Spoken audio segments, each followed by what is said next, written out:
let us just proceed to understand how we use an UART with an EMIO, right?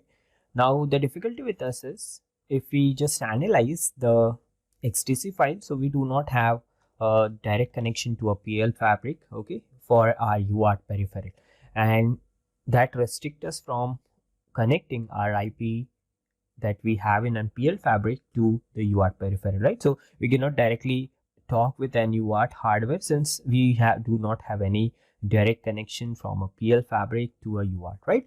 So this basically restricts us from making any of an EMIO pin external if you add the UART IP and then connect it to an hardware, okay? And that will further restrict us from performing the implementation, right? So what that means is, let us just first proceed and try to add UARTLITE IP, right? So this is the PL fabric IP that we're going to use, okay, where we will be demonstrating again the fundamentals of an UARTLITE, right?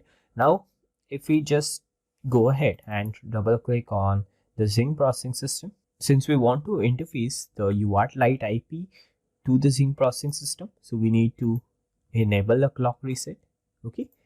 Along with that, we also need to enable a master GP0 interface and the clock, right? So we go to a PL fabric clock and enable a clock, right? So with this thing, now we are ready to interface the Zinc processing system to our UART IP, right? So we'll just be performing a connection automation. So that will automatically add the AXI interconnect in between Zinc processing system and a UARTLITE IP, okay? And this also have made our output of an UARTLITE external, that is, we have a UART RTL over here, right? So let us proceed to perform a validation of design. So once validation is successful, okay, we could proceed and generate an HTL wrapper, right?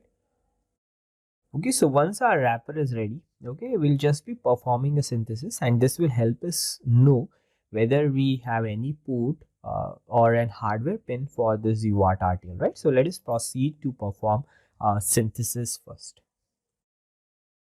So our synthesis is completed successfully. We'll just be going ahead and click on open synthesis design, right? Okay, so now if you analyze, so DDR port is fixed, okay, and fixed IO is also fixed, but we do not have any pin been specified for our UART RTL, right? And in this case, we usually go to an XTC and find out whether we have any pin for UART TX and RX, right? So we do not have any such pin available in a master XTC file, and that basically means we cannot directly connect the UART peripheral, okay, to the PL fabric, right? But this does not restrict us from understanding how we use an IP. So in few cases, whenever you are in a situation where you do not have an hardware, or wherever your PL fabric do not have direct connection to the peripherals that you are utilizing, in that case you could build up something like loop back, right? Because in that case, okay, so why our implementation won't proceed with this is because we have an extra port which is present in design, for which we do not specify an hardware constraint, right? But if we just feed this or connect, use the two instances of this IP and then connect the pins, that is TX and RX, in across, okay, that will basically eliminate this pin that is present right now in our design, right? So that is what we're gonna do over here. So this is our one of an instance of an UARTLITE. We'll just be copying this and then adding the second instance over here, right? So with this, now we delete an UART port, okay, and if you just explore the pins which are present with an output of an UARTLITE, so you'll be finding we have an RX and TX, right? We'll just be keep connecting this two in across. So RX will be connecting to the TX, okay, and the RX of second instance of an IP will be connecting to TX, right?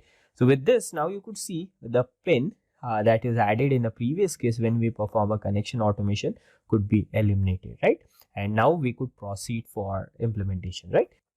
And this also suggests us that whatever data we send from UARTLITE 0 will be received by UARTLITE 1, and then whatever data we send from UARTLITE 1 will be received by UARTLITE 0, okay? And that is what we're going to demonstrate when we write an application code, right? So let us proceed and regenerate a layout and then validate a design.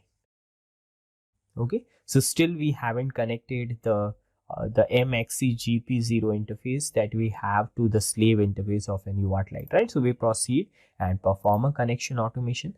Okay, so with connection automation, this will automatically connect the slave interface that we have on a second instance of an UARTLITE to the AXI interconnect, right? The good idea will be to use the small name for the two independent instances of an UART. So we'll just select an IP, go to the block properties, and here we'll be choosing this as UART 0. Okay, and for the second one, we'll just be clicking on a block, go to a block property, and we name this as UART1, right? So this will be the name for our UART instance. Now we proceed to perform our validation of design, and once validation is successful, we proceed and generate an HDL wrapper again, right? So we select our block design, right click, and create an HDL wrapper, right? So instead of updating the changes, or instead of merging the changes to an existing HDL wrapper, the good idea will be you select the block design, right click, and create a fresh HDL wrapper, right? So once our HDL wrapper is ready, you'll automatically find the synthesis will be out of date.